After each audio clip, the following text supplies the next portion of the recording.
VS classes के official YouTube channel पर आप सभी का स्वागत है। उम्मीद करती हूँ आप सभी अच्छे होंगे और अच्छे से पढ़ाई कर रहे होंगे। तो देखिए, आप आ चुके हैं मिशन कांस्टेबल अब की बारी वर्दी हमारी 2026 के बैच पर। तो देखिए, यहाँ पर आपको क्या क्या चीजें अवेलेबल मिल रही हैं। तो यहाँ पर आपको पहले भी मैंने सारी चीजें बता दिया था, ठीक है, जिसमें आपको कंप्लीट सिलेबस है वो कराया जा रहा है, ठीक है। जैसे कि आपका मैथ हो गया, रीजनिंग हो गया, ठीक है, साइंस हो गया, एमपी जीके हो गया, करंट अफेयर हो गए, ये सारे सब्जेक्ट आपको अवेलेबल मिल रहे हैं, ठीक है। तो इसका जो कंप्लीट सिलेबस है वो आपको कराया जाएगा, ठीक है। और जैसे कि और डेली क्लासेस आपको दिया जा रहा है, और साथ ही जैसे कि वीकली टेस्ट सीरीज है ये भी आपको प्रोवाइड किया जाएगा। और फिर उसके बाद पीडीएफ हो गया, नोट्स हो गया, ये सारी चीजें। अगर किसी सब्जेक्ट में जैसे कि आपको क्या है डाउट है, ठीक है, जैसे कि मैथ में हो गया, रीजनिंग में हो गया, या फिर साइंस हो गया, ठीक है, एमपी जीके वगैरह किसी में भी अगर आपको डाउट है तो आपके डाउट क्लासेस भी लिए जाएंगे। और अगर जैसे कि आपको रिकॉर्डेड चाहिए, ठीक है, रिकॉर्डेड भी आपको प्रोवाइड किया जाएगा, ठीक। तो ये सारी चीजें आपको कहाँ पर मिल रही हैं? यूट्यूब पर मिल रही हैं, ठीक है। ये सारी चीजें आपको यूट्यूब पर मिलेंगी, वो भी फ्री ऑफ कॉस्ट। इसमें आपको एक भी रुपए के चार्जेस देने की आवश्यकता नहीं है, ठीक है। तो इस बैच का ज्यादा से ज्यादा आपको क्या करना है, फायदा उठाना है। तो देखिए, ये है हमारा टेलीग्राम का क्यूआर कोड है। यहाँ पर आपको जैसे कि नोट्स है, ठीक है, आपको यहाँ पर नोट्स मिल जाएंगे, ठीक है, पीडीएफ हो जाएंगे, ठीक। और जैसे कि किसका, साइंस का हो गया, ठीक, करंट अफेयर का हो गया, फिर उसके बाद एमपी जीके का, फिर किसी भी सब्जेक्ट का आपको अगर नोट्स चाहिए तो आपको क्या करना है, यहाँ पर स्कैन करना है, उसके बाद आप हमारे टेलीग्राम चैनल से ज्वाइन हो जाएंगे, ठीक है। और देखिए, ये है हमारा इंस्टा का क्यूआर कोड है। यहाँ पर आपको एजुकेशन से रिलेटेड रील्स हो गया, ठीक है। और फिर उसके बाद जैसे कि आपको कोई पोस्ट है, ठीक है, एप्लीकेशन फॉर्म है, उसके बारे में जानकारी, उसको सारी चीजें आपको यहाँ से मिल जाएंगी, ठीक है। तो हमारे चैनल को ज्यादा से ज्यादा आपको क्या करना है, फॉलो करना है। देखिए, ये हमारा कांटेक्ट नंबर है। तो यहाँ पर आपको जैसे कि ऑफलाइन बैचेस स्टार्ट करना है, ठीक है, आपको जैसे कि बैंकिंग का करना है, ठीक है, बैंकिंग का हो गया, ठीक है, एसबीआई का हो गया, ठीक है, फिर उसके बाद आईबी का हो गया, फिर उसके बाद एमपी कांस्टेबल का, ठीक है, एमपी कांस्टेबल का हो गया, फिर उसके बाद एएसआई का, ठीक है, एसआई का, ठीक, एमपीपीएससी का, ठीक। कोई भी आपको एग्जाम की तैयारी करना है ऑफलाइन में तो आपको क्या करना है, इस नंबर पर कॉल करना है, ठीक है, जिससे आप जैसे कि अगर कोई से भी एग्जाम का ऑफलाइन बैच स्टार्ट करना है तो आपको वहां उसकी जानकारी पूरी तरीके से मिल जाएगी, ठीक है। चलिए, अब देखिए, मैं आपको क्या करा रही थी, जैसे कि मैं आपको करा रही थी साइंस का, ठीक है। आज हम क्या करेंगे, जो साइंस है, ठीक है, साइंस के जो क्वेश्चन है वो आज हम सॉल्व करने वाले हैं। जैसे कि मैंने काफी सारे आपको क्वेश्चन जैसे कि चैप्टर है वो कंप्लीट करा दिए थे। जैसे कि हम कौन सा कर रहे थे, केमिस्ट्री का कर रहे थे, ठीक है, केमिस्ट्री का जो चैप्टर है वो कंप्लीट कर रहे थे, जिसमें से हमारे आधे से ज्यादा जो चैप्टर है पूरी तरीके से कंप्लीट हो चुके हैं, ठीक है। कौन कौन से हैं, जैसे कि अम्ल हो गया, ठीक है, अम्ल क्षार हो गया, और कौन सा हो जाएगा, लवण, ठीक है, ये हो गया, कंप्लीट हो गया। धातु अधातु हो गया, धातु अधातु, ठीक। और फिर उसके बाद आपका क्या हो जाएगा, धातु हो गया, अधातु हो गया, कार्बनिक यौगिक हो गया, ठीक। और क्या हो जाएगा आपका, पदार्थ। रासायनिक अभिक्रियाएं भी मैंने बता दी हैं, रासायनिक समीकरण हो गया, अभिक्रियाएं हो गया, ये भी मैंने आपको पढ़ा दिया है, ठीक। ये जो कम से कम 5 से जो 6 टॉपिक है, ठीक है, वो मैंने पूरी तरीके से आपको कंप्लीट करा दिया है, ठीक है। तो आपको क्या करना है, अगर आपको देखना है तो उस जाके आपको पूरा वीडियो देख सकते हैं, ठीक है। तो देखिए, आज हम क्या करेंगे, क्वेश्चन करेंगे, जिसमें से कौन कौन सा टॉपिक इसमें रहेगा, तो अम्ल और क्षार रहेंगे, और धातु और अधातु, ठीक है, ये 2 टॉपिक आज इसमें रहेंगे, ठीक है, जिसमें बहुत ज्यादा इंपॉर्टेंट है, ठीक है, ये क्वेश्चन आपके एग्जाम में आ सकते हैं, बहुत ज्यादा इंपॉर्टेंट क्वेश्चन है। तो देखिए, पहला क्वेश्चन क्या बोल रहा है यहाँ पर कि अम्ल और क्षार का स्वाद क्रमशः कैसा होता है, ठीक है। अम्ल और क्षार का जो स्वाद है, ठीक है, मैंने आपको बताया था कि अम्ल जो रहता है, जो स्वाद में कैसा होता है, ठीक है, खट्टा होता है, ठीक है, ये मैंने बताया था। क्षार का भी मैंने बताया था, ये कैसा होता है, कड़वा होता है, या फिर कह सकते हैं आप कि कसैला होता है। ठीक है, ये कैसा होता है, कसैला होता है। ठीक है, ये चीजें मैंने आपको पढ़ाया है। ठीक, अम्ल और क्षार का स्वाद क्रमशः कैसा होता है, तो यहाँ पर ऑप्शन में क्या है, खट्टा मीठा होता है, कड़वा खट्टा होता है, ये खट्टा कड़वा होता है कि कड़वा नमकीन होता है। तो कौन सा ऑप्शन हो जाएगा आपका, सी नंबर जो रहेगा वो क्या होगा, करेक्ट आंसर हो जाएगा। ठीक है, फिर अगला देखिए, यहाँ पर क्या है, नीले लिटमस पत्र को लाल रंग में कौन परिवर्तित करता है। ठीक है, तो मैंने जब आपको अम्ल पढ़ाया था, तो जिसमें हमने क्या पढ़ा था, जो अम्ल है वो क्या करता है, नीला। ठीक है, नीला। ठीक, से क्या कर देगा, ये लाल। ठीक, नीले लिटमस पत्र को कैसे कर देता है, लाल रंग में परिवर्तित कर देता है।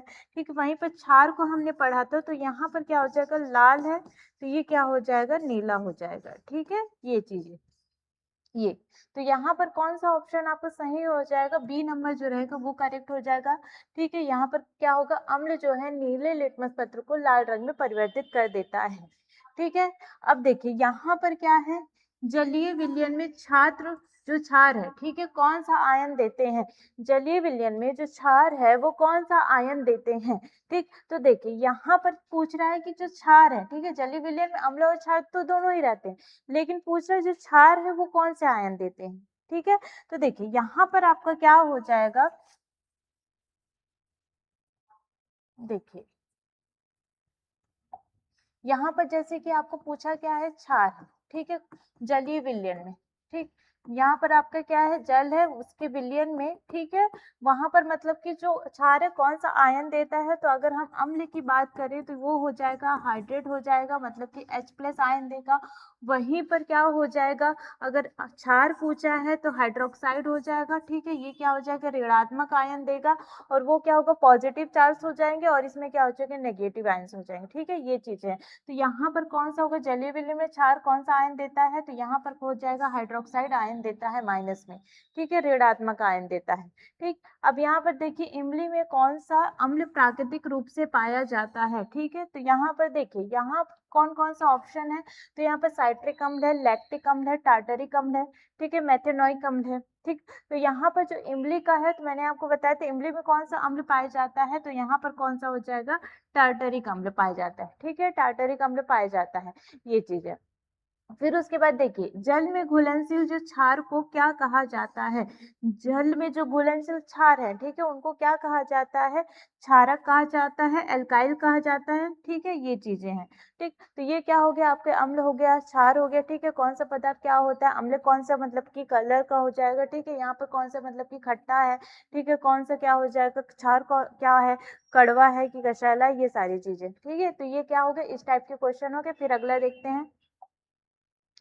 अब देखिए, अगला क्वेश्चन क्या है, पीएच वैल्यू। ठीक है, यहाँ पर पीएच स्केल के बारे में आपके क्वेश्चन दिए हुए हैं। ठीक है, मैंने आपको पीएच स्केल के बारे में बहुत अच्छे से पढ़ाया है। ठीक है, तो ये क्वेश्चन आपसे बन ही जाना चाहिए। तो देखिए, यहाँ पर आपको पहला क्वेश्चन क्या बोला है, कि जो फिनोप्थलीन है, ठीक है, फिनोप्थलीन है, सूचक क्षारीय माध्यम में कौन सा रंग देता है। ठीक है, फिनोप्थलीन जो रहता है सूचक क्षारीय माध्यम में कौन सा, तो देखिए यहाँ पर जो फिनोप्थलीन है, ठीक है, वो क्या है, क्षारीय माध्यम में। अब पूछ रहा है कि कौन सा रंग देगा, तो यहाँ पर अगर मैं क्या करूंगी, अम्ल, ठीक है, फिनोप्थलीन है, उसमें क्या करें, अगर अम्ल मिलाते हैं तो ये क्या हो जाएगा, रंगहीन हो जाएगा।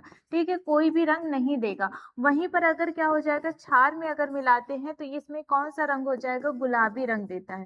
ठीक है, यहाँ पर कौन सा रंग देगा, गुलाबी रंग देता है।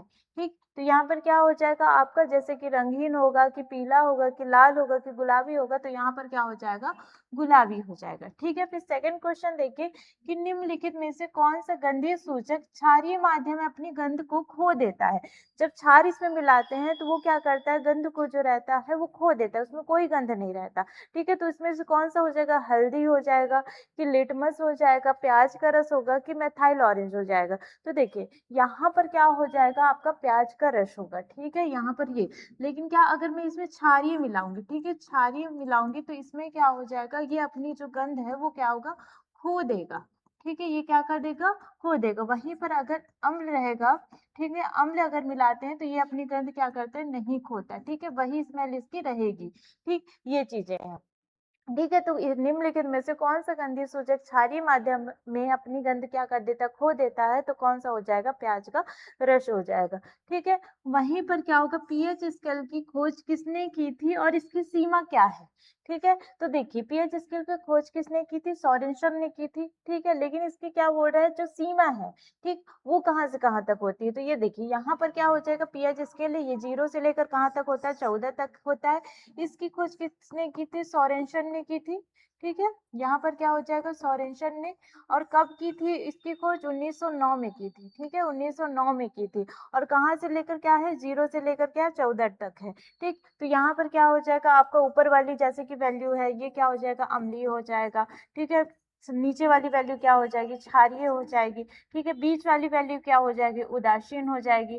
ठीक है, इस तरीके से ये हो जाएगा। ठीक है, तो उन्होंने बताया था, सोरेनसन ने। ठीक है, 0 से लेकर 14 तक बताया था। और कब इसको बताया था, पीएच स्केल की खोज कब की गई थी, 1909 में हुई थी।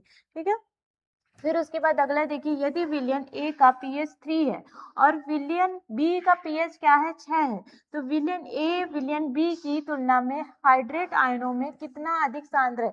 तो देखिए इसमें हाइड्रेट आयनों में अगर एक सांद्र पूछा जाए तो इसमें कितना होता है, 10 गुना होता है। ठीक है, कितना होता है, 10 होता है। वहीं पर अगर यहाँ पर कितना बोल रहा है, यदि विलयन ए का पीएच कितना है, 3 है, ए का कितना है यहाँ पर 3 है, वहीं पर बी का कितना है यहाँ पर 6 है। अगर दोनों को घटाते हैं तो यहाँ पर कितना आ जाएगा, 3। ठीक है, यहाँ पर कितना होता है, 1 है सांद्र। ठीक है, मतलब कि यहाँ पर 10 का क्या हो जाएगा, क्यूब हो जाएगा, तो बराबर कितना हो जाएगा, 1000 हो जाएगा। ठीक है, अगर एक बोलता तो यहाँ पर कितना होता है, 10 बोला, लेकिन अगर हम क्या करें, ए का कितना है यहाँ पर 3 है और बी का कितना है 6 है, तो विलेन ए विलेन के बी की तुलना में, तुलना करने के लिए बोल रहा है। ठीक है, मतलब कि माइनस डिफरेंस इसका कितना है, तो यहाँ पर क्या हो जाएगा, 3 है, तो 10 की घात कितना हो जाएगा, 3 बराबर 1000 हो जाएगा। तो मतलब कि 1000 यहाँ पर क्या हो जाएगा, गुना हो जाएगा।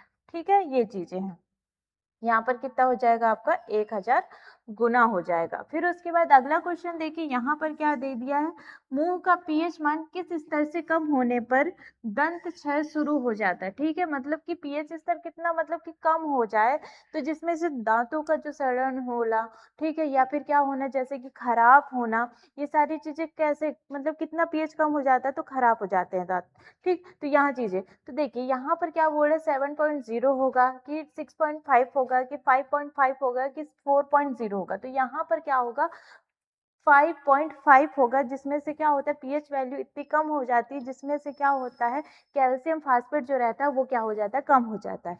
ठीक है, यहाँ पर जो तंत्र क्षय में क्या हो जाता है, कैल्शियम आपका फास्फेट, ठीक है, कैल्शियम फास्फेट जो रहता है वो कम हो जाता है, जिसकी वजह से क्या हो जाएगा, जैसे कि पायरिया हो गया, ठीक है, पायरिया हो गया, ठीक है, या फिर मसूड़ा, मतलब कि और दांत खराब होना, सड़न होना, ये सारी चीजें इसकी वजह से होती हैं।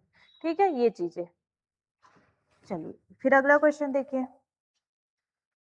अगला क्वेश्चन क्या बोल रहा है यहाँ पर कि उदासीनीकरण अभिक्रिया की प्रकृति सामान्यतः क्या होती है। ठीक है, उदासीनीकरण अभिक्रिया जिसमें क्या होता है, एक यहाँ पर अम्ल मिले, ठीक है, और यहाँ पर क्या मिले, एक क्षार मिले। ठीक है, दोनों क्या मिले, एक अम्ल मिला और एक क्षार मिला, तब जाके क्या बनता है, उदासीनीकरण मिलता है। ठीक है, मतलब कि यहाँ पर क्या बनेगा, आपका लवण बनेगा।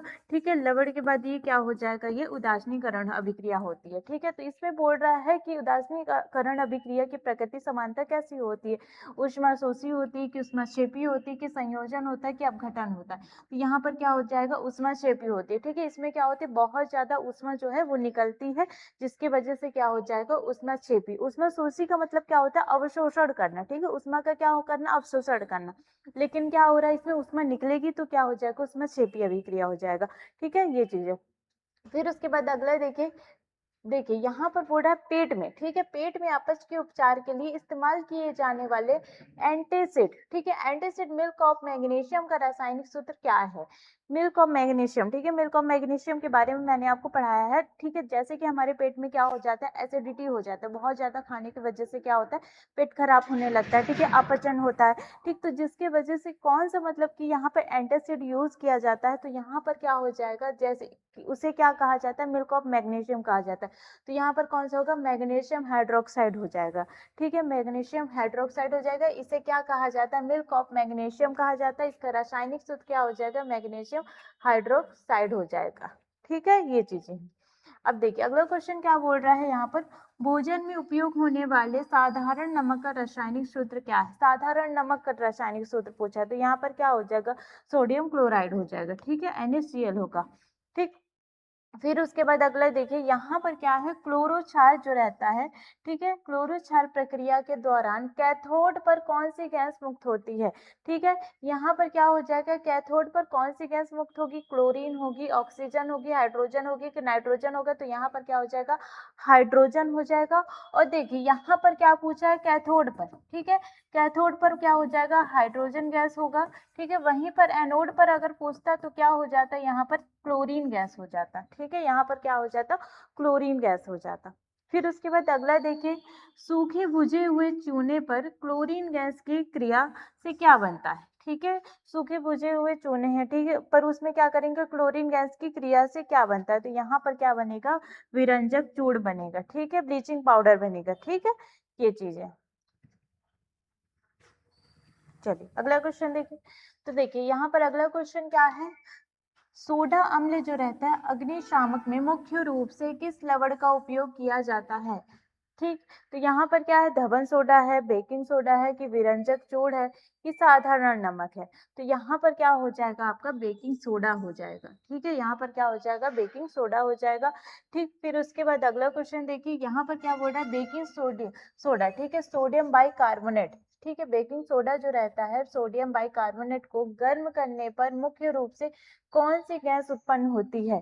यहाँ पर क्या करेंगे, हम इसको गर्म करें, ठीक है, यहाँ पर करें हम क्या, इसको गरम, ठीक, इसको मैं क्या करी, गरम करी, ठीक। तो यहाँ पर क्या बोल रहा है कि इसमें से कौन सी गैस है, तो वहां पर क्या करेगी, उत्पन्न होती है, तो यहाँ पर क्या हो जाएगा, जैसे कि आपका क्या है, Na है, ठीक है, ठीक। फिर उसके बाद क्या हो जाएगा, OH, ठीक, यहाँ पर क्या होगा, NaOH हो गया, तो यहाँ पर क्या बचेगा आपका, CO2 बचेगा, ठीक है, ये हो गया सोडियम हाइड्रोक्साइड, ये बचा, ठीक है। यहाँ बनेगा क्या, आपको गर्म करेंगे तो सोडियम हाइड्रोक्साइड बनेगा, ठीक है। फिर उसके बाद गैस कौन सी निकलेगी, कार्बन डाइऑक्साइड, CO2 गैस की निकलेगी, ठीक है। तो यहाँ पर क्या हो जाएगा, कार्बन डाई आपका ऑक्साइड, CO2 गैस जो है वो निकलेगी, ठीक है। फिर उसके बाद क्वेश्चन नंबर थर्ड है कि जल की स्थायी कठोरता, ठीक है, जो स्थायी बहुत ज्यादा क्या है, जब कठोर जल रहते, ठीक है, को दूर करने के लिए किस यौगिक का उपयोग किया जाता है, ठीक है, बेकिंग सोडा का, धावन सोडा का कि विरंजक चूर्ण का, जिप्सम का, किसका, तो यहाँ पर क्या हो जाएगा, धावन सोडा का, ठीक है, यहाँ पर क्या हो जाएगा, यहाँ पर क्या होगा, धावन सोडा का, ठीक है, ये चीजें। फिर उसके बाद क्या है, जिप्सम को, ठीक है, जिप्सम को किस सटीक तापमान पर गर्म करने पर वह जल के अणुओं को त्याग कर प्लास्टर ऑफ पेरिस बन जाता है, ठीक है, यहाँ पर क्या है, CaSO4, ठीक है, यहाँ पर क्या हो जाएगा, आपको गर्म करना है, ठीक है, तो पूछ रहा है कि किस ताप पे हम गर्म करेंगे, ठीक है, किस ताप पर उसको गर्म करेंगे तो कि प्लास्टर ऑफ पेरिस बन जाता है, तो यहाँ पर क्या हो जाएगा, 273 केल्विन है, 373 केल्विन है कि 473 केल्विन की 100 केल्विन, तो यहाँ पर क्या हो जाएगा, 373 केल्विन हो जाएगा, ठीक है, ये चीजें। फिर उसके बाद अगला देखिए, यहाँ पर क्या है, प्लास्टर ऑफ पेरिस और जिप्सम के रासायनिक सूत्र में, ठीक है, जल के अणुओं का क्रमशः क्या अंतर है, जल के अणु, तो देखिए यहाँ पर जो प्लास्टर ऑफ पेरिस, ठीक है, और क्या जिप्सम, जैसे कि हमारा क्या CaSO4 है, ठीक है, 1/2 है, ठीक है, इसमें क्या कर रहे हैं, जैसे जल के अणुओं, ठीक है, जल के अणुओं का जैसे कि 1/2 है, इसके अणुओं को क्या कहा जाता है, जैसे कि हेमीहाइड्रेट है 1/2, और अगर यहाँ पर जैसे कि हेमीहाइड्रेट है, ठीक है, यहाँ पर क्या होता है 1/2 भी हो सकता है, और यहाँ पर क्या होता है, यहाँ पर 2 भी रहता है, 2H2O भी रहता है, तो इनको बोला क्या जाता है, ठीक है, क्या अंतर है, ये पूछ रहा है आपसे। तो देखिए फर्स्ट ऑप्शन क्या है, हेमीहाइड्रेट है 1/2, और फिर उसके बाद डेकाहाइड्रेट है 10 है, फिर सेकंड क्या है, डेकाहाइड्रेट 10 और डाईहाइड्रेट सेकंड है, ठीक है। फिर उसके बाद यहाँ पर क्या है, हेमीहाइड्रेट 1/2 है और डाईहाइड्रेट क्या है 2 है, तो मोनोहाइड्रेट 1 और क्या है फिर ट्राईहाइड्रेट, तो इन सब ऑप्शन में कौन सा सही हो जाएगा, तो देखिए अगर 1/2 होता है तो यहाँ पर क्या हो जाएगा, हेमीहाइड्रेट 1/2, और 2 अगर होगा तो क्या हो जाएगा, डाईहाइड्रेट क्या हो जाएगा, 2 हो जाएगा, ठीक है। तो ऑप्शन नंबर आपका कौन सा सही हो जाएगा, C नंबर जो रहेगा वो सही होगा, ठीक है, ये चीजें। फिर अगला देखते हैं, फिर देखिए अगला क्वेश्चन आपको क्या बोल रहा है, धातुओं को पीटकर पतली चादर बदलने के गुण को क्या कहा जाता है। तो देखिए मैंने धातु के गुण बताए थे आपको कि क्या होती है, तन्यता होती है, चालकता होती है, अगाध वर्धनीयता होती है, कठोरता होती है। ठीक है, ये सारे जो हम ऑप्शन में दिए हैं चारों के बारे में मैंने आपको अच्छे से बताया था। ठीक है, तो देखिए यहाँ पर क्या बोल रहे हैं, धातुओं को पीट कर पतली चादर। ठीक है, धातुओं को पीट कर पतली चादर के बदलने में को गुण को क्या कहा जाता है। ठीक है, तो यहाँ पर क्या है, तन्यता। तन्यता मतलब क्या होता है, बहुत ज्यादा खिंचाव हो रहा है। ठीक है, वो जो धातु है बहुत ज्यादा क्या होगा, खिंचाव होगी। तो इसमें क्या हो रहा है, पीट कर बोल रहा है। ठीक है, इसमें तो खिंचाव के बारे में, तो फर्स्ट ऑप्शन तो नहीं होगा।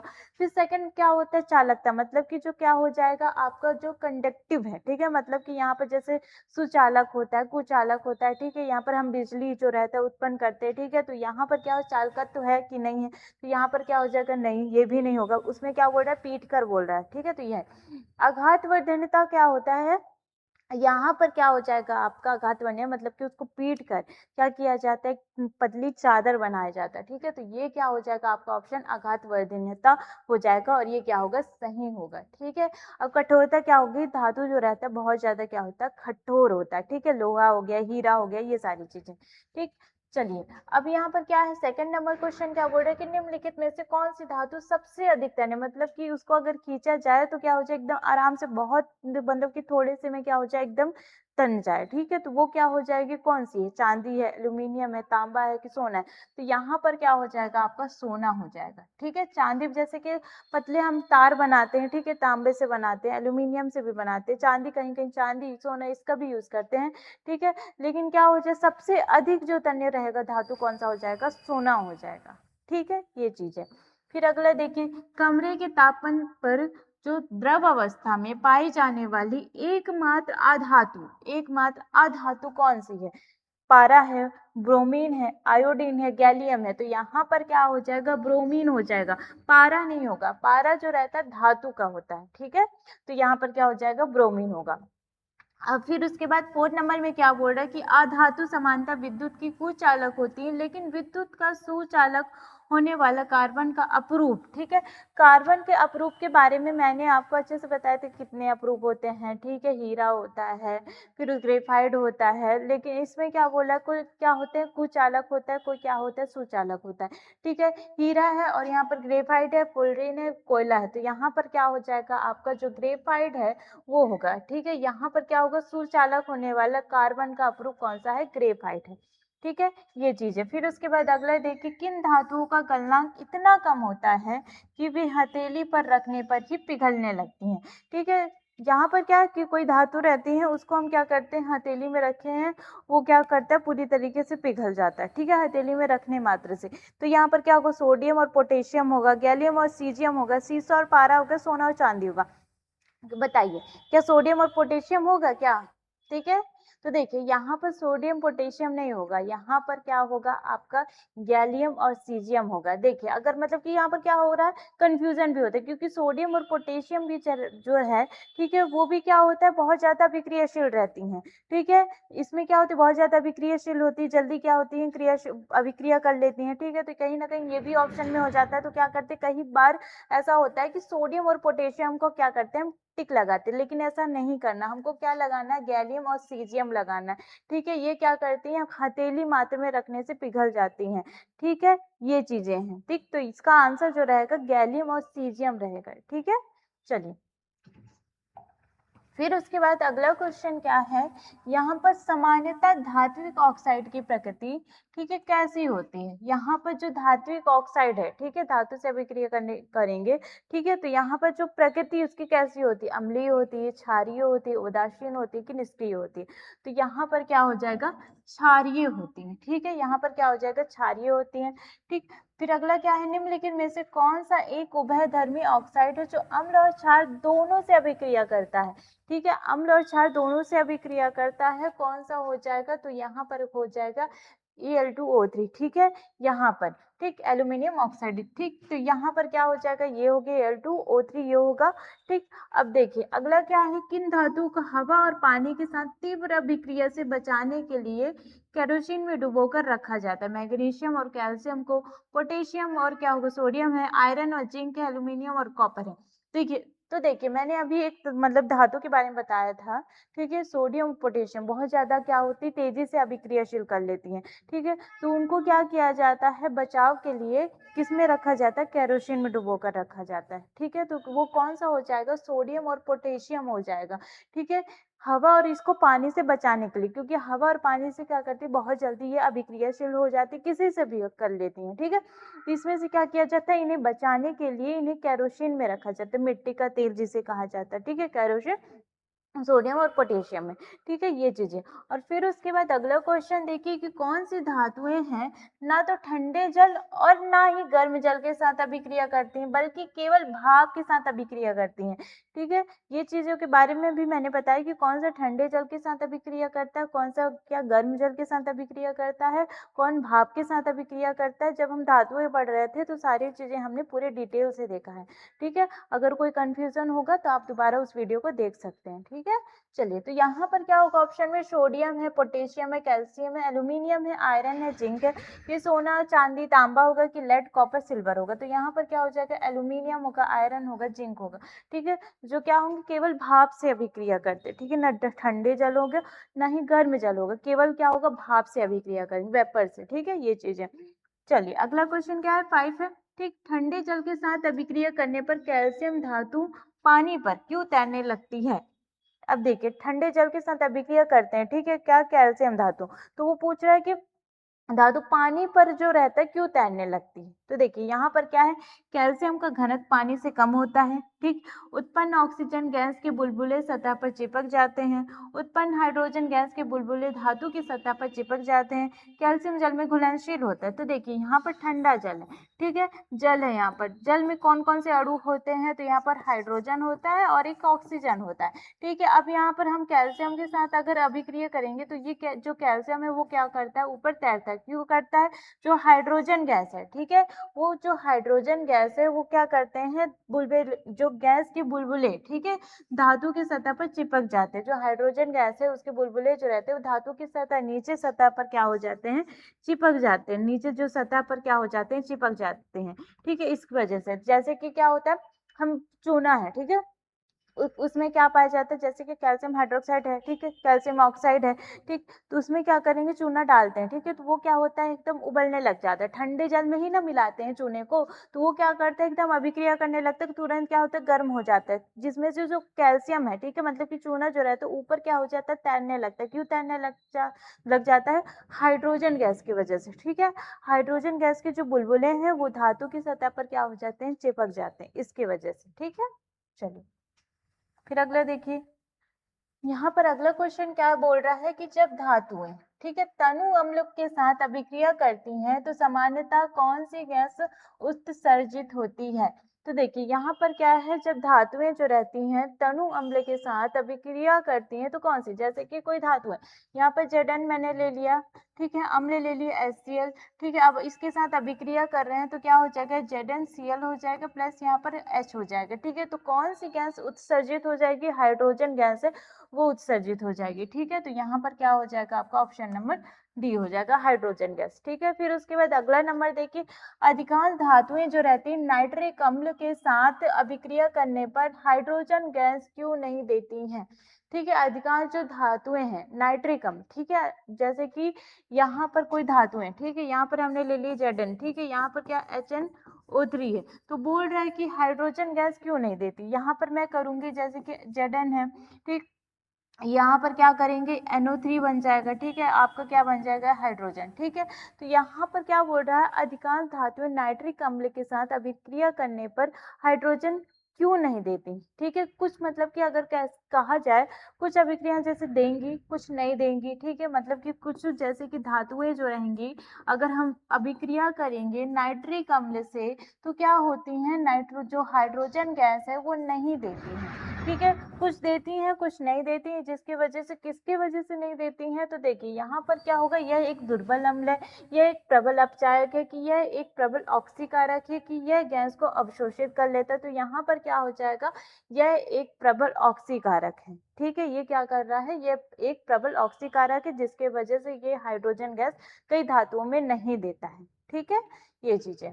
अब चलिए अगला देखिए, कौन सी धातुएं अति तनु नाइट्रिक अम्ल के साथ अभिक्रिया करके हाइड्रोजन गैस उत्पन्न करने का अपवाद है। ठीक है, अपवाद कहा जाए। ठीक है, तो क्या होती, कौन सी धातु अति नाइट्रिक अम्ल, मतलब कि बहुत ज्यादा क्या है, नाइट्रिक अम्ल है के साथ अभिक्रिया करके हाइड्रोजन गैस उत्पन्न करने का अपवाद है। मतलब कि बहुत ज्यादा नाइट्रिक अम्ल है, उसमें क्या कर रही हैं, अभिक्रिया कर रही हैं, तो इसमें क्या हो रहा है, हाइड्रोजन गैस दे ही रही है। ठीक है, तो यहाँ पर क्या हो जाए, उत्पन्न ही कर रही है। तो यहाँ पर कौन सा हो जाएगा, कॉपर होगा, सिल्वर होगा, कि मैग्नीशियम और मैग्नीज होगा, कि जिंक और लेड होगा, कि आयरन और एल्यूमिनियम होगा। तो यहाँ पर क्या हो जाएगा, मैग्नीशियम होगा और मैंगनीज होगा। ठीक है, यहाँ पर क्या हो जाएगा, मैग्नीशियम और मैंगनीज होगा, लेकिन ये क्या है, अपवाद है। ठीक है, अपवाद है, यहाँ पर क्या हो जाएगा, ये हो भी सकते नहीं भी हो सकते, तो ये क्या होगा, अपवाद है, मैग्नीशियम और मैंगनीज। ठीक है, जो बहुत ज्यादा नाइट्रिक अम्ल के साथ अभिक्रिया करती है तो हाइड्रोजन गैस जो है उत्पन्न करती हैं। ठीक है, ये चीजें हैं। अब अगला क्वेश्चन देखिए, अम्ल राज सांद्र हाइड्रोक्लोरिक अम्ल और शांत नाइट्रिक अम्ल का ताजा मिश्रण है, इसका अनुपात क्या होगा। अब देखिए यहाँ पर क्या होता है, HCl है। ठीक है, और रेशियो यहाँ पर HNO3 है, तो पूछ रहा है कि इसका रेशियो, तो इसके रेशियो के बारे में मैंने बताया था कितना होता है, HCl का कितना हो जाएगा, 3 होता है, और नाइट्रिक अम्ल का जो रहता है उसका कितना होता है, 1 होता है। ठीक है, तो यहाँ पर ऑप्शन में क्या हो जाएगा आपका, 3:1 हो जाएगा। ऑप्शन नंबर आपका बी जो रहेगा वो क्या होगा, करेक्ट आंसर हो जाएगा। ठीक है, अब देखिए अगला क्या है, अम्लराज की सबसे प्रमुख विशेषता क्या है। ठीक है, अम्लराज, अब अम्लराज की विशेषताएं जो है वो बताई गई है। तो यहाँ पर क्या है, तो देखिए ये लोहे को जंग लगाने से बचाता है। ठीक है, फिर उसके बाद दूसरा बोल रहा है कि ये सोने और प्लेटिनम जैसी नोबेल धातुओं को गला सकता है। फिर उसके बाद अगला है कि इसका उपयोग दंत क्षय रोकने में होता है। फिर अगला है कि अत्यंत क्षारीय होता है। तो देखिए मैंने अम्लराज के बारे में बताया था, ये क्या करता है, सोना जो प्लेटिनम है, ठीक है, उसको गलाने का कार्य करता है। ठीक है, इसको क्या करता है, गलाने का कार्य करता है। जैसे कि हम कई बार करते हैं ना, जैसे कि मतलब कि बोलते पॉलिश करने के लिए, ठीक है, साफ करने के लिए देते हैं, तो कई बार क्या होते हैं, इसमें गला देते हैं। ठीक है, थोड़ा वो इससे साफ कर लिया जाता है, जिसमें से आधा जो सोना रहता है वो क्या हो जाता है, कम हो जाता है। ठीक, तो यहाँ पर क्या हो जाएगा, ऑप्शन नंबर जो रहेगा बी। ठीक है, सोना चांदी को जैसे गलाने के लिए क्या किया जाता है, सोना और प्लेटिनम को कौन सा उपयोग किया जाएगा, अम्लराज का प्रयोग किया जाता है। ठीक है, तो इस चीजों को ध्यान रखिएगा। चलिए फिर उसके बाद अगला देखिए, यहाँ पर बोल रहा है जैसे कि अभिक्रियाशीलता श्रेणी में सबसे ऊपर सर्वाधिक अभिक्रियाशील धातु कौन सी है। तो देखिए यहाँ पर जैसे कि होता है पोटेशियम हो गया, सोडियम हो गया, कैल्शियम हो गया, मैग्नीशियम हो गया। ठीक है, तो यहाँ पर क्या हो गया, आयरन हो गया, फिर कॉपर हो गया, फिर ऐसे करके मतलब कि जाते जाते हैं जितना क्या होगा, सिल्वर हो गया। ठीक है, सिल्वर हो गया, फिर यहाँ पर क्या हो जाएगा आपका, गोल्डन हो गया। ठीक, और भी धातु है, तो यहाँ पर के जो सबसे ज्यादा अभिक्रियाशील जो धातु है वो कौन सा हो जाएगा, पोटेशियम हो जाएगा। ठीक है, तो यहाँ पर कौन कौन सा ऑप्शन में, सोडियम है, कैल्शियम है, पोटेशियम, मैग्नीशियम, तो यहाँ पर क्या हो जाएगा, पोटेशियम हो जाएगा। फिर उसके बाद अगला है क्या है, अभिक्रियाशीलता श्रेणी में सबसे कम। ठीक है, अभिक्रियाशील श्रेणी में जो है सबसे कम अभिक्रियाशील धातु कौन सी है। तो देखिए सबसे कम अभिक्रियाशील धातु कौन सी है, तो यहाँ पर क्या है, गोल्डन है। ठीक है, तो यहाँ पर क्या हो जाएगा आपका, गोल्डन मतलब कि सोना हो जाएगा। ठीक है, अब देखिए विस्थापन अभिक्रिया जो है मैंने आपको अच्छे से पढ़ाया है। ठीक, यहाँ पर क्या बोल रहा है, जैसे कि विस्थापन अभिक्रिया। ठीक, तो यहाँ पर बोल रहा है कि का मुख्य सिद्धांत क्या है, विस्थापन अभिक्रिया का मुख्य जो सिद्धांत है वो क्या है। तो देखिए पहला क्या है, कम अभिक्रियाशील धातु है अधिक अभिक्रियाशील धातु को विस्थापित करती है, पहला ये है। फिर सेकंड क्या बोल रहा है, अधिक अभिक्रियाशील धातु कम अभिक्रियाशील धातु को उसके लवण विलयन से विस्थापित करती है। फिर थर्ड दिया है, दो धातुएं आपस में स्थान बदलती हैं। और फोर्थ दिया, अधातुएं जो रहती हैं, धातुएं अधातुओं को विस्थापित करती है। तो यहाँ पर क्या हो जाएगा आपका, सेकंड हो जाएगा, अधिक अभिक्रियाशील धातु जो रहती है कम अभिक्रियाशील धातु को उसके लवण विलयन से विस्थापित कर देती है। ठीक है, यहाँ पर क्या है, जैसे कि आपका क्या है, Fe है। ठीक है, फिर उसके बाद क्या है, SO4 है। ठीक, जब ये विस्थापित होती है, ठीक है, यहाँ पे क्या हो जाएगा, FeSO4 है। ठीक, विस्थापित हो जाएंगे, प्लस यहाँ पर क्या हो जाएगा, अगर विस्थापित होंगी तो यहाँ पर क्या होगा, CuSO4, ऐसे क्या हो जाती है, ये हो जाती है क्या, विस्थापित हो जाती है। ठीक है, मतलब कि यहाँ FeSO4 है और यहाँ पर क्या है, CuSO4 है, तो ये क्या हो जाएगा, इधर आ जाएगा और Fe जो है वो क्या क्या होगा, उधर चला जाएगा। ये चीजें अब ये क्या करती है, कम क्रियाशील, जैसे कि क्या हो जाएगा, वो जो कम क्रियाशील धातु रहती हैं वो क्या करती हैं उसको क्या किया जाता है, आपको विस्थापित कर दिया जाए। जैसे कि आयरन है, वो क्या कर देगा, वो कॉपर को विस्थापित कर देगा इस प्रकार से। ठीक है, यहाँ पर जैसे पोटेशियम है, वो किनको, मैग्नीशियम को विस्थापित कर सकता है। ठीक है, उसके स्थान पर आ सकता है। ठीक है, और यहाँ पर सोडियम के स्थान पर कैल्शियम या फिर कॉपर, मतलब किसी के भी स्थान पर आ सकता है। ठीक है, उसे हटाकर, क्योंकि वो क्या है, बहुत ज्यादा अभिक्रियाशील धातु है। ठीक है, ये चीजों के बारे में। अब देखिए अगला क्या है, यहाँ पर जब लोहे की कील को कॉपर सल्फेट के नीले विलयन में डाला जाता है तो विलयन का रंग बदलकर कैसा हो जाता है, लाल भूरा हो जाता है, गहरा नीला हो जाता है, हल्का हरा हो जाता है कि रंगहीन हो जाता है। तो यहाँ पर कैसा हो जाएगा, हल्का हरा हो जाएगा। ठीक है, क्या है, यहाँ पर बीकर लिया गया। ठीक है, वहां पर क्या है, कॉपर सल्फेट है, इसमें क्या है, कॉपर सल्फेट है, CuSO4 है। ठीक है, अब इसमें क्या करेंगे, लोहे की कील डाल देंगे तो उसका जो कलर है वो कैसा हो जाएगा, नीले, जो हरा, हल्का हरा कलर है ना, वो हो जाएगा। ठीक है, ये चीजें हैं। ठीक, तो यहाँ पर क्या हो जाएगा, यहाँ पर हल्का हरा कलर का हो जाएगा। निम्न में से कौन सी धातु कॉपर सल्फेट के विलयन से कॉपर को विस्थापित नहीं कर सकती है, कॉपर को मतलब कि जो है विस्थापित नहीं कर सकती, कौन सी है, तो आयरन है, जिंक है, एल्यूमिनियम है, कि यहाँ पर सिल्वर है। तो ये क्या हो जाएगा, सिल्वर जो है वो क्या हो जाएगा, विस्थापित नहीं कर सकती। ठीक है, आयरन कर सकता है विस्थापित, उससे जिंक कर सकता है, एल्यूमिनियम भी कर सकता है, लेकिन जो चांदी है, ठीक है, वो नहीं कर सकता। क्यों नहीं कर सकता, क्योंकि वो जो कॉपर है वो क्या है, बहुत ज्यादा अभिक्रियाशील धातु है, और वहीं पर जो सिल्वर है वो क्या है, कम अभिक्रियाशील धातु है। ठीक है, ये चीजें, इसलिए क्या हो जाएगा, इसको विस्थापित नहीं कर सकता। ठीक, चलिए अगला देखिए। अगला क्वेश्चन यहाँ पर क्या बोल रहा है कि उन खनिजों को क्या कहते हैं जिनमें कोई विशेष धातु क्या होता है, काफी मात्रा में होती है और जिसे निकालना क्या होता है, लाभकारी होता है। ठीक है, खनिजों को क्या कहते हैं। ठीक, तो यहाँ पर क्या होगा, गैग है, मिश्र धातु है, कि अयस्क है, कि अम्लगम है। तो यहाँ पर क्या हो जाएगा, अयस्क जो रहता है, ठीक है, उसे क्या कहा जाता है, जैसे कि खनिज है को क्या कहते हैं जिनमें कोई विशेष धातु, जैसे कि खनिज हमने निकाला, खनिज से ही क्या पाया जाता है, अयस्क होता है। ठीक है, तो अयस्क जो रहता है बहुत ही ज्यादा क्या होता है, यहाँ पर काफी मात्रा में उसमें क्या होता है, धातु होता है, वो खनिजों से, ठीक है, खनिजों में ही प्राप्त होता है, तो उसे क्या कहा जाता है, अयस्क कहा जाता है। ठीक है, चलिए अब यहाँ पर क्या है, सिनेबर प्राकृतिक रूप से किस धातु का अयस्क है, सिनेबर। ठीक है, तो यहाँ पर क्या है, एल्यूमिनियम है, पारा है, लोहा है, जिंक है। अब बोल रहा है कि सिनेबर प्राकृतिक रूप से किस धातु का अयस्क है, ठीक, किस धातु का अयस्क है। ठीक है, मतलब कि वो धातु से क्या किया जा रहा है, निकाला जा रहा है।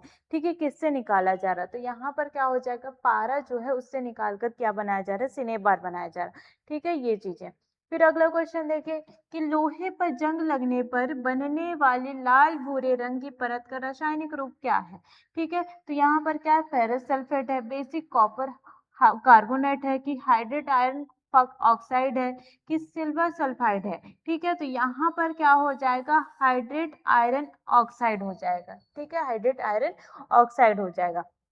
फिर उसके बाद अगला देखिए, हवा के संपर्क में आने पर चांदी का रंग काला और तांबे का रंग हरा क्रमशः किन यौगिक के बनने के कारण होता है, सिल्वर ऑक्साइड और कॉपर ऑक्साइड के कारण, सिल्वर सल्फाइड और बेसिक कॉपर कार्बोनेट के कारण, सिल्वर क्लोराइड और कॉपर सल्फेट के कारण, कि सिल्वर नाइट्रेट और कॉपर हाइड्रोक्साइड की वजह से। तो बताइए, तो यहाँ पर क्या हो जाएगा, सिल्वर सल्फाइड और बेसिक कार्बोनेट के वजह से, ठीक है, बेसिक कॉपर कार्बोनेट की वजह से हो जाता है। ठीक है, जो तांबे का है हरा रंग हो जाएगा।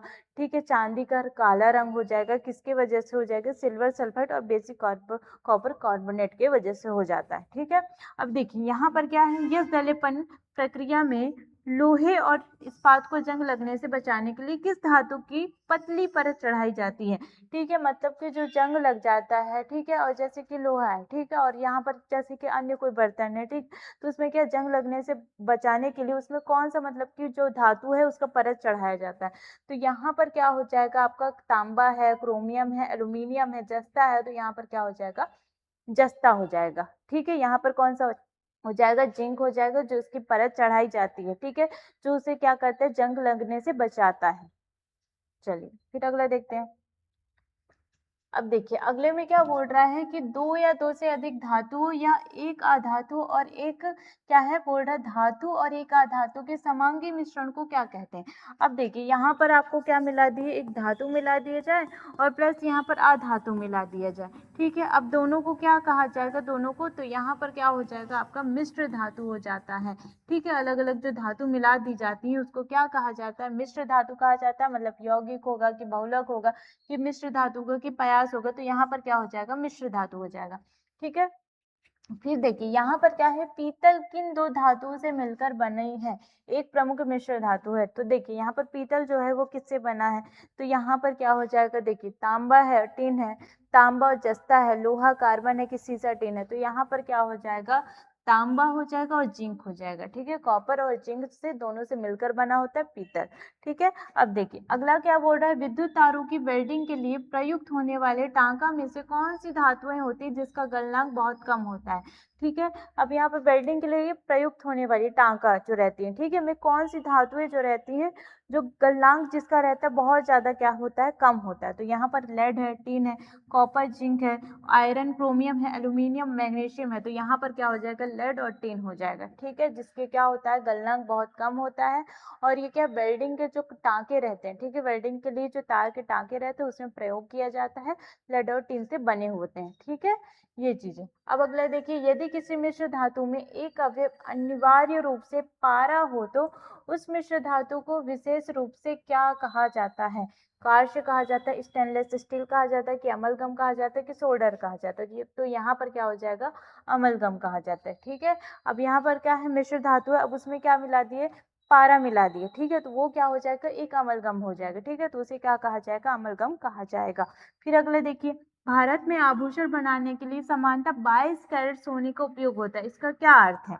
तो देखो यहाँ पर हमको क्या बोलते कि हमको 24 कैरेट का हमको चाहिए। ठीक है, 24 कैरेट का हमको सोना चाहिए, शुद्ध होता है। लेकिन इसमें क्या होता है, जो 22 कैरेट तो हमारे क्या होता है सोना होता है, लेकिन जो दो रहते हैं, दो की जो मात्रा रहती है उसमें क्या हो जाएगा, अलग रहेगा। ठीक है, 2 कैरेट की जो मात्रा रहेगी उसमें अलग धातुएं रखी जाती है। देखिए कौन सी धातुएं रखी जाती है, तो देखिए यहाँ पर क्या है, 22 भाग सोना है, 2 भाग क्या होगा, पारा होगा, कि 24 भाग शुद्ध सोना होगा, कि 22 भाग शुद्ध सोना होगा प्लस क्या होगा, 2 भाग तांबा या चांदी होगा, कि 20 भाग सोना, 4 भाग क्या होगा, तांबा। तो यहाँ पर क्या होगा, 22 भाग शुद्ध सोना। ठीक है, 22 भाग शुद्ध सोना होगा, लेकिन 2 भाग जो रहता है तांबा या चांदी होगा। ठीक है, तांबा होगा या फिर चांदा होगा, चांदी होगा, पारा नहीं होगा। पारा क्या होता है, द्रव्य रूप होता है। ठीक है, धातु जो रहती है कठोर रहती है, लेकिन ये क्या होता है, एक अकेला धातु जो रहता है वो क्या होता है, द्रव्य रूप में पाया जाता है। ठीक है, ये चीज है। तो यहाँ पर क्या हो जाएगा, 22 भाग जो रहता है शुद्ध सोना होगा, 2 भाग जो रहेगा तांबा या फिर चांदी जो रहता है उसमें मिला हुआ रहता है। ठीक है, तो ये सारी चीजें हैं। तो मैंने आपको जैसे कि धातु और अधातु, ठीक है, अम्ल क्षार लवण, ठीक है, उस पे आधारित मैंने आपको क्वेश्चन पूरे मतलब कि करा दिए हैं। ठीक है, बहुत ज्यादा इंपॉर्टेंट है, आपके एग्जाम में ये क्वेश्चन आएंगे ही। ठीक है, तो उम्मीद करती हूँ वीडियो पसंद आई होगी, तो वीडियो को लाइक करिएगा, चैनल को सब्सक्राइब करिएगा। मिलते हैं अगले लेक्चर पर। Thank you so much.